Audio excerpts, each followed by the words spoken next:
Bonjour à tous et bienvenue dans la grande interview. Aujourd'hui, j'ai le plaisir d'accueillir le professeur Mwedenga Musengo Désiré Salomon, ambassadeur extraordinaire et plénipotentiaire de la République démocratique du Congo, ici en Tunisie. Excellence, bonjour. Merci de nous recevoir aujourd'hui. Alors, on va essayer de faire ensemble un tour d'horizon de l'actualité qui fait votre pays et surtout des relations que votre pays entretient avec la région et le monde. Dans un premier temps, je voudrais savoir quelle est votre évaluation de la situation politique et sécuritaire actuelle en République démocratique du Congo. Bonjour Monsieur Bassem. J'en profite déjà pour saluer la grande communauté congolaise établie en Tunisie. Je profite de votre télévision pour aussi saluer les Tunisiens, le peuple ami tunisien et russe qui nous regarde. Alors, par rapport à votre question, je voudrais préciser que la situation sécuritaire de mon pays est préoccupante. Vous savez, depuis déjà le mois de janvier, les villes de Goma, d'abord, et plus tard la ville de Bukavu, sont occupées. Et c'est occupé par un groupe armé qu'on appelle AFC M23. Et donc, cette situation bouleverse les Congolais et le gouvernement s'attelle à pouvoir remettre, n'est-ce pas, de l'ordre dans cette partie de la République démocratique du Congo. Voilà, c'est préoccupant, mais c'est le moment de le dire. Au Congo se passe une situation terrible. Il y a un génocide qui a déjà duré 30 ans, mais c'est sous silence que le monde n'en parle pas. Et donc, de plus en plus, le gouvernement souhaiterait que la communauté internationale puisse comprendre et reconnaître ce génocide qui a déjà englouti plus de 12 millions de morts. Donc, la situation est préoccupante, mais le gouvernement s'attelle. La situation est préoccupante, comme vous l'avez dit. Il y a eu un petit espoir avec cette signature qu'on a eue à Doha entre le gouvernement congolais et le M23. La Tunisie a salué l'accord de principe. Comment interprétez-vous actuellement ce soutien tunisien et plus largement, quel rôle le Maghreb peut-il jouer dans la stabilité des Grands Lacs? Alors, avant de parler, n'est-ce pas, de cette signature de Doha, il faut se rappeler que déjà le 27 juin, il y a eu déjà une signature d'un accord de paix de Washington qui a précisé que, voilà, qui insiste beaucoup plus sur la préservation de l'intégrité territoriale de notre pays et donc du respect de la souveraineté nationale.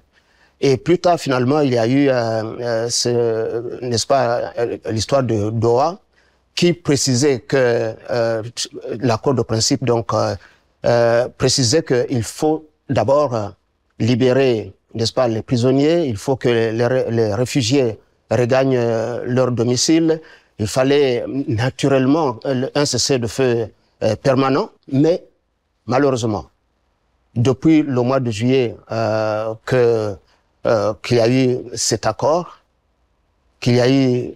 aujourd'hui les choses n'avancent pas. Nous sommes déjà vers la fin du mois de septembre et la ville d'Ouvira constitue finalement le verrou.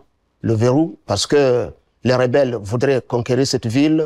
Le gouvernement protège la ville, étant donné que si cette ville tombe, quand même, ça ouvre la voie à des imprévus. Et donc, nous apprécions beaucoup la position de la Tunisie, qui, dans sa déclaration, avait effectivement soutenu qu'elle soutenait, n'est-ce pas, le respect de l'intégrité territoriale de la République démocratique du Congo. Nous ne devons pas perdre de vue cette guerre. Il y a aussi des velléités territoriales qui sont derrière. Et donc, il y a peut-être ces volontés de vouloir grignoter un peu de la terre congolaise. Et ça, le gouvernement n'est pas d'accord. Le gouvernement milite pour qu'il y ait d'abord le retour de l'autorité de l'État sur toute l'étendue de la République. Et voilà. Donc, le problème est à ce niveau, mais nous apprécions quand même n'est-ce pas, la position de la Tunisie quant à ce. Alors, on a pu remarquer, on a une sorte d'impasse actuellement, politiquement, que ce soit à l'intérieur de la République démocratique du Congo, avec ce souci. Finalement, est-ce qu'une aide pourrait être trouvée au-delà des frontières de la République démocratique du Congo? Et quelles sont finalement les priorités actuelles en termes de politique étrangère du président actuel de la RDC? Alors, le président de la République, son Excellence Félix Antoine Tshisekedi Tshilombo, il est sous tous les fronts.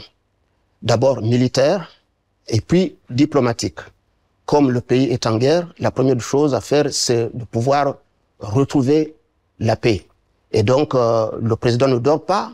Il a mobilisé le gouvernement national et on y travaille. Deuxième axe, c'est l'amélioration de l'image du Congo.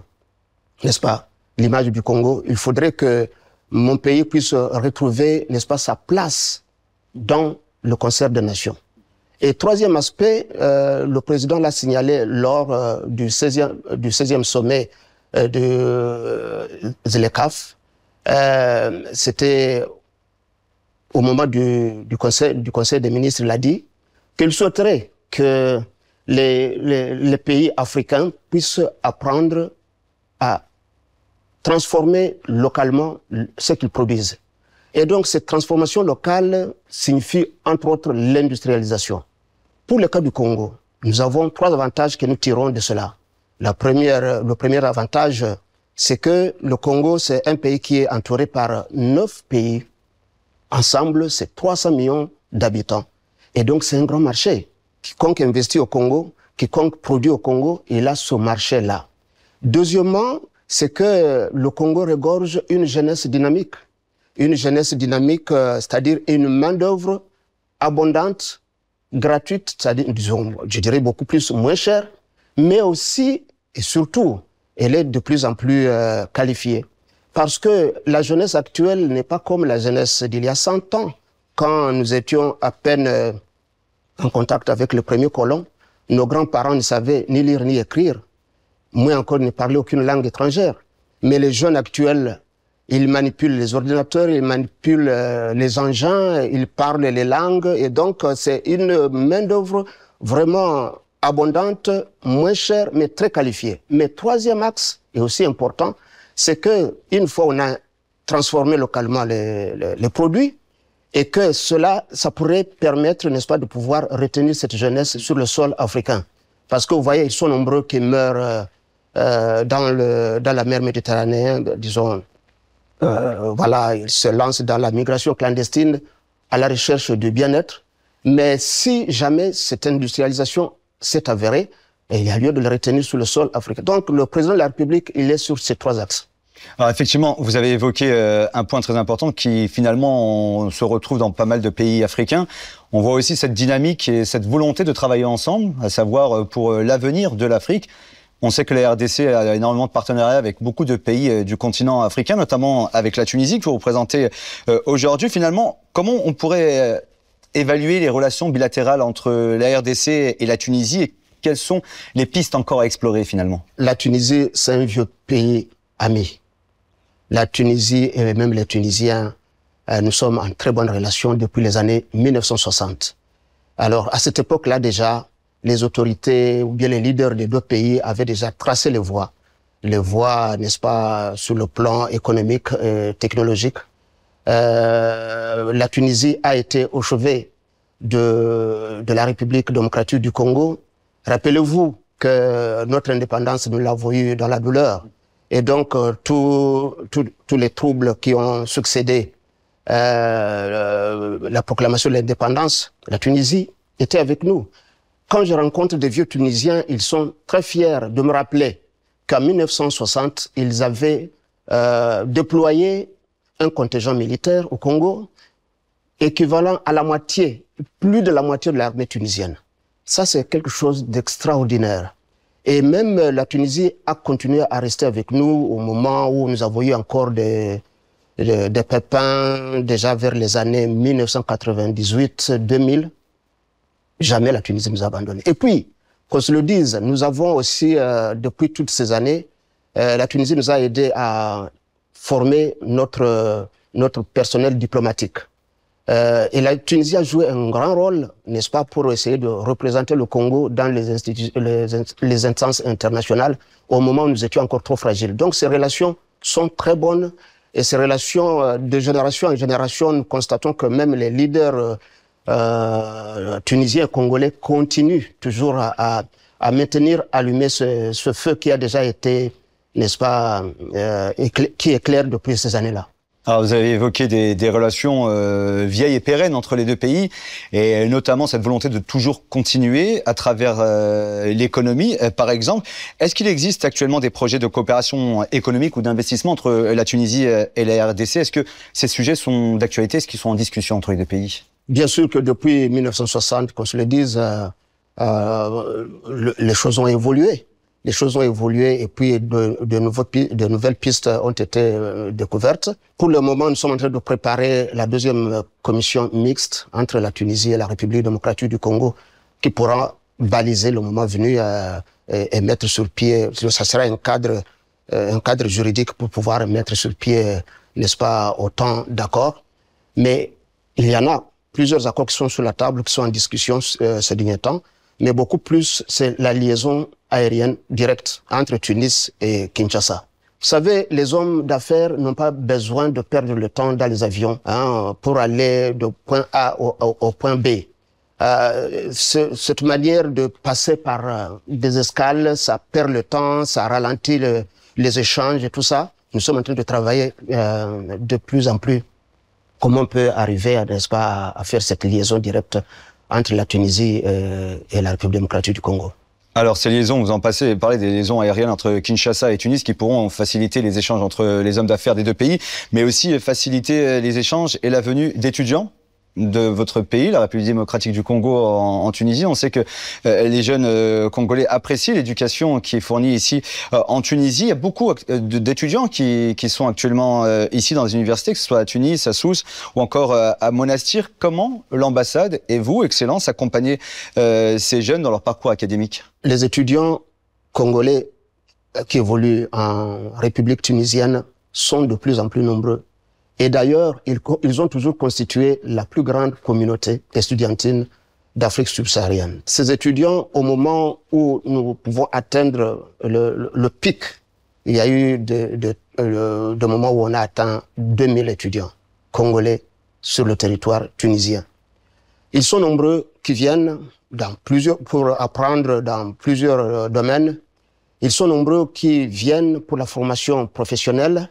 Et donc, l'ambassade les accompagne dans la paperasse pour, n'est-ce pas, pour tous les aspects administratifs. On les accompagne, mais beaucoup plus, on les encourage à apprendre et à apprendre sérieusement, à accumuler des expériences, à apprendre les bonnes pratiques, parce que, effectivement, le Congo a besoin d'eux au moment où ils auront fini leur formation, qu'ils puissent regagner le pays avec le bagage intellectuel qu'ils auront déjà acquis, et qu'ils puissent contribuer, n'est-ce pas, au développement du pays. Alors ce développement du pays, certes, il va passer par une éducation, une préparation de cette jeunesse qui sera finalement la relève en Afrique. On va parler de l'Union africaine justement, car c'est une dynamique importante. L'Afrique a déclaré qu'elle souhaitait évoluer et continuer en interaction entre les différents acteurs du continent. Quel rôle la RDC souhaite jouer dans l'intégration régionale africaine, notamment au sein de cette institution qui est l'Union africaine? Nous connaissons tous que la République démocratique du Congo est située au cœur de l'Afrique. Nous savons bien que c'est un pays dont la superficie est énorme, un pays qui est entouré par 9 voisins. C'est déjà un grand atout. De deux, la République démocratique du Congo se trouve dans plusieurs organisations régionales. Nous avons de côté la CEAC, 11 pays. Nous sommes dans la SADC, 16 pays, nous sommes dans la CEPGL, 3 pays, nous sommes dans l'EAC, donc Eastern African Community, 8 pays. Lorsqu'on met toutes ces organisations régionales ensemble, la République démocratique du Congo est en partenariat avec 36 pays africains. Je crois que ça, c'est quand même extraordinaire. Et même une abondante population qui avoisine 900 millions. Alors, imaginez que quelqu'un choisisse d'investir au Congo. Le Congo lui offre tout cela. Et c'est ça le rôle prépondérant que mon pays a à jouer dans l'Union africaine, parce que c'est une puissance qui dort et qui a vocation de se réveiller pour pouvoir devenir la locomotive des autres pays voisins. Alors, la RDC est une puissance, on ne peut pas le nier, que ce soit économique, surtout avec les ressources qu'elle a en son territoire. Elle souhaite développer tous ces partenariats, comme vous l'avez expliqué, Excellence, avec pas mal de pays africains, de par sa participation à différentes organisations régionales et continentales. Mais on se rend compte aussi qu'elle souhaite exploiter ce potentiel finalement, non pas qu'en Afrique, mais à l'étranger, avec de nouveaux partenariats. On peut citer la Chine, on peut citer aussi la Russie. Donc finalement, la RDC, comment organise-t-elle aujourd'hui ces nouveaux partenariats et ces relations avec des puissances comme la Chine ou la Russie? Vous pourriez même ajouter les États-Unis. Et là, comme nous parlons des États-Unis et de la Russie, ça me rappelle à un certain moment dans l'histoire l'existence du monde bipolaire qui a succédé à la guerre mondiale et qui a mis sur pied la guerre froide.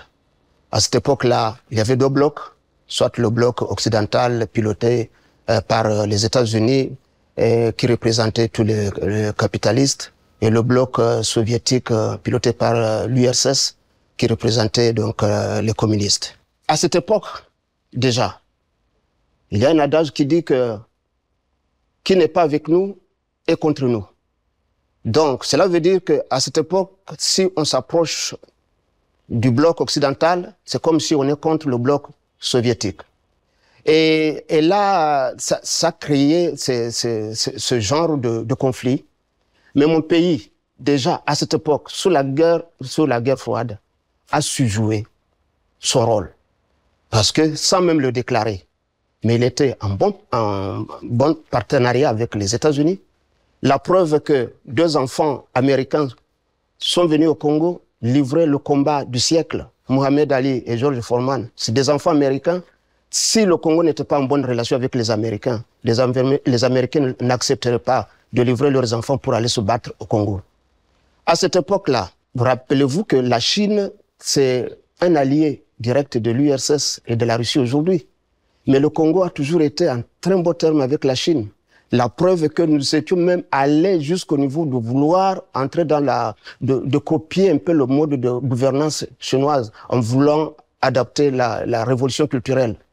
Nous avons, à l'époque, l'ancien président Mobutu, pour soutenir l'authenticité, il avait même mis sur pied une tenue nationale qu'on appelait l'abacoste.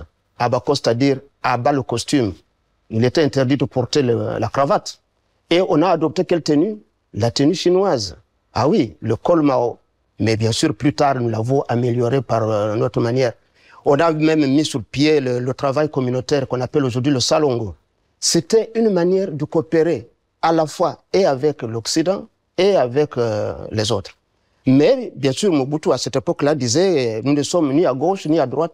Et pour amuser la galerie, il disait nous ne sommes même pas au centre. Pourtant, le centre ne pesait pas. Pour revenir maintenant aujourd'hui, voyant ce que regorge la place que joue le Congo actuel et tout ce qu'il regorge comme potentialité, nous avons intérêt de bien coopérer avec toutes ces puissances. La Chine, la Russie, les États-Unis. On ne doit pas leur donner l'occasion de venir se battre au Congo. Nous sommes fragiles. Ils risquent de nous écraser. Parce que quand les éléphants se battent, c'est les herbes qui en pâtissent. Mais par contre, on peut créer un partenariat. Parce que, je venais de le dire, le Congo, avec tout ce qu'il regorge comme potentialité, nous sommes aussi une puissance. Et donc, je propose déjà que ces trois grands pays puissants du monde, les États-Unis, la Russie et la Chine, puissent s'allier au Congo, qui est aussi un puissant potentiellement, et constituer le G4, le groupe des quatre. À ce moment-là, nous allons contribuer à développer le reste des pays du monde qui ont besoin effectivement de notre souffle pour avancer. Alors justement, Excellence, c'est dans cette dynamique que la Russie renforce sa présence diplomatique dans tout le continent africain. Ça, on l'a remarqué concernant la RDC, cette présence russe, ces nouveaux partenariats qui sont en train d'émerger. Est-ce que vous, par rapport à votre pays, vous constatez ou vous admettez que ce partenariat est basé sur un gagnant-gagnant, finalement, entre la RDC et la Fédération russe? Mais je pense que nous avons beaucoup à apprendre. Nous avons beaucoup à gagner, n'est-ce pas, dans ce partenariat. Il y a de mauvaises langues qui insinuent pour dire qu'il faudrait balkaniser le Congo. Parce que le pays est trop grand et donc pour sa gouvernance, il faudrait l'emietter. Pourtant, le premier pays le plus vaste du monde, c'est la Russie, avec ses 17 millions de kilomètres carrés.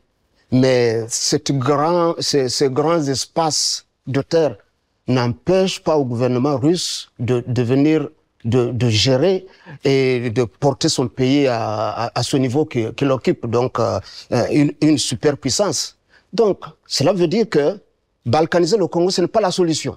Hein? Nous devons demeurer dans nos frontières, mais apprendre avec les amis russes comment on peut développer notre pays, etc. Donc ça, c'est une voie. Mais aussi, la Russie, c'est un grand producteur, n'est-ce pas, du pétrole et du gaz. Mais nous avons le gaz méthane au Congo. Nous avons le gaz méthane dans le lac Kivu. Donc il y a lieu, on peut coopérer dans ce... Il y a pas mal de choses que nous pouvons gagner. Et surtout, qu'on se le dise, nous avons toujours été en bon terme avec la Russie. N'oubliez pas l'université Lumumba, qui se trouve à Moscou, où on a célébré la fois passée le 65e anniversaire des relations diplomatiques entre le Congo et la Russie.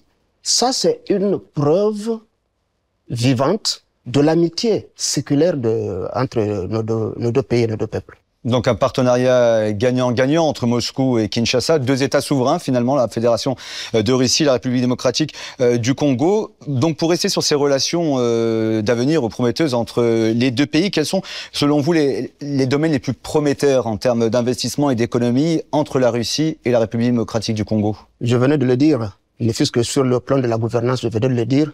Mais de deux, nous avons pas mal de choses que nous avons en commun, entre autres les ressources naturelles, mais aussi nous avons intérêt d'avoir une armée solide, très solide.